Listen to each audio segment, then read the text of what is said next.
പശ്ചിമേഷ്യയിലെ കരനാവിക വ്യോമസേനാ താവളങ്ങൾ അമേരിക്കയ്ക്കുണ്ട്. ആ മേഖലയിലേക്ക് ആക്രമണം ഉണ്ടാകുമോ ഇറാന്റെ എന്ന ചോദ്യമാണ് ഇപ്പോൾ നിൽക്കുന്ന, ആശങ്കയാണ് നിൽക്കുന്നത്. ഗൾഫ് മേഖലയിൽ ആണവ വികിരണ സാധ്യതയില്ല എന്നാണ് അമേരിക്കയുടെ ആക്രമണത്തിന് പിന്നാലെ ഇപ്പോൾ സൗദി അറേബ്യയുടെ പ്രതികരണം വരുന്നത്. റേഡിയോ ആക്റ്റീവ് തരംഗങ്ങളുടെ സാന്നിധ്യം ഇതുവരെയും ശ്രദ്ധയിൽപ്പെട്ടില്ല, ഉണ്ടായിട്ടില്ല എന്ന് സൗദി വ്യക്തമാക്കുന്നു. അതേസമയം ഇറാനിലെ അമേരിക്കൻ ആക്രമണത്തെ തുടർന്ന് ഗൾഫ് മേഖല അതീവ ജാഗ്രതയിൽ തുടരുന്നു. വിവരങ്ങൾ ദുബായിൽ നിന്ന് സുരേഷ് വെള്ളിമുറ്റം നൽകും. ഗൾഫ് മേഖലയിൽ ഇപ്പോൾ അതീവ ജാഗ്രത പ്രഖ്യാപിച്ചിരിക്കുന്നത് ബഹ്റൈനിലാണ്. ബഹ്റൈനിൽ അത്യാവശ്യമല്ലാത്ത സർക്കാർ ജീവനക്കാർക്ക് എല്ലാവർക്കും തന്നെ വർക്ക് ഫ്രം ഹോമാണ് പ്രഖ്യാപിച്ചിരിക്കുന്നത്. അതോടൊപ്പം തന്നെ പൊതുജനങ്ങൾ പുറത്തിറങ്ങുമ്പോൾ പോലും ജാഗ്രത പാലിക്കണമെന്നുള്ള നിർദ്ദേശം വന്നിട്ടുണ്ട്. വാഹനം ഓടിക്കുമ്പോൾ ജാഗ്രത പാലിക്കണമെന്നുള്ള നിർദ്ദേശം വന്നിരിക്കുന്നു. വീടുകളിൽ നിൽക്കുമ്പോൾ പോലും നല്ല ജാഗ്രത വേണമെന്നുള്ളതാണ് അധികൃതർ അറിയിക്കുന്നത്. ഇത് പൂർണ്ണമായിട്ടുമുള്ള ഒരു മുൻകരുതലാണ് ഇപ്പോഴത്തെ സാഹചര്യത്തിൽ. കാരണം ബഹ്റൈനിൽ അമേരിക്കയ്ക്ക് വലിയ സൈനിക സാന്നിധ്യമുണ്ട്.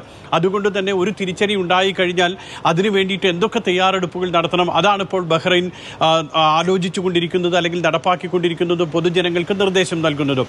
ബഹ്റൈനൊപ്പം തന്നെ മറ്റ് ഗൾഫ് രാജ്യങ്ങളെല്ലാം തന്നെ UAE, Saudi Arabia, Qatar, Kuwait, എല്ലാ ഗൾഫ് രാജ്യങ്ങളും പശ്ചിമേഷ്യയിലെ രാജ്യങ്ങളൊക്കെ തന്നെ വലിയ ജാഗ്രതയിലാണ്, യമൻ അടക്കം. കാരണം അമേരിക്കയുടെ ആക്രമണത്തിന് ഒരു തിരിച്ചടി ഈ മേഖലയിൽ ഉണ്ടാക്കുകയാണെങ്കിൽ ഇവിടെയൊക്കെ സൈനിക താവളങ്ങളുണ്ട്. കരസേന, വ്യോമസേന, നാവികസേനയ്ക്കൊക്കെ താവളങ്ങളുണ്ട്. 40,000 മുതൽ 50,000 വരെ സൈനികരുണ്ട്, നാവിക കപ്പലുകളുണ്ട്, യുദ്ധവിമാനങ്ങളുണ്ട്. അങ്ങനെ വലിയ സന്നാഹം അമേരിക്കയുടേതായിട്ട് ഈ മേഖലകളിലൊക്കെ ഉണ്ട്. അപ്പോൾ ഇറാൻ നേരിട്ട് അടിച്ചിട്ടില്ലെങ്കിൽ പോലും ഒരുപക്ഷെ ഹൂതികളുടെ ഭാഗത്തു നിന്നോ മറ്റൊക്കെ ആക്രമണ സാധ്യതയുള്ള മേഖലയാണ് ഇത്. അതുകൊണ്ടാണ് ഇത്രയ്ക്ക് വലിയ ജാഗ്രത ഇവിടെ തുടരുന്നത്. ഇതോടൊപ്പം ആശ്വാസകരമായിട്ടുള്ള ഒരു വാർത്ത സൗദി അറേബ്യ ഇന്ന് പ്രഖ്യാപിച്ചതാണ്. റേഡിയോ ആക്റ്റീവ് സാന്നിധ്യം ഇവിടെ ഉണ്ടായിട്ടില്ല, ഗൾഫ് മേഖലയിൽ ഇല്ല. ഒരുപക്ഷെ ആണവ നിലയം അവിടെ ആക്രമിക്കുമ്പോൾ ഇവിടെ തൊട്ടടുത്ത രാജ്യങ്ങളിലേക്ക് ആണവ വികിരണം ഉണ്ടാകുമോ എന്നൊക്കെയുള്ള ആശങ്കയുണ്ടായിരുന്നു. അതിൽ പേടിക്കാനില്ല എന്ന് സൗദി അറേബ്യ അറിയിക്കുകയും ചെയ്യുന്നുണ്ട്. മറ്റൊരു കാര്യം ഈ വ്യോമഗതാഗതത്തെ സംബന്ധിച്ചാണ്. മലയാളികളെല്ലാവരെയും വലിയ ആശങ്കയിലാക്കുന്നതാണ്.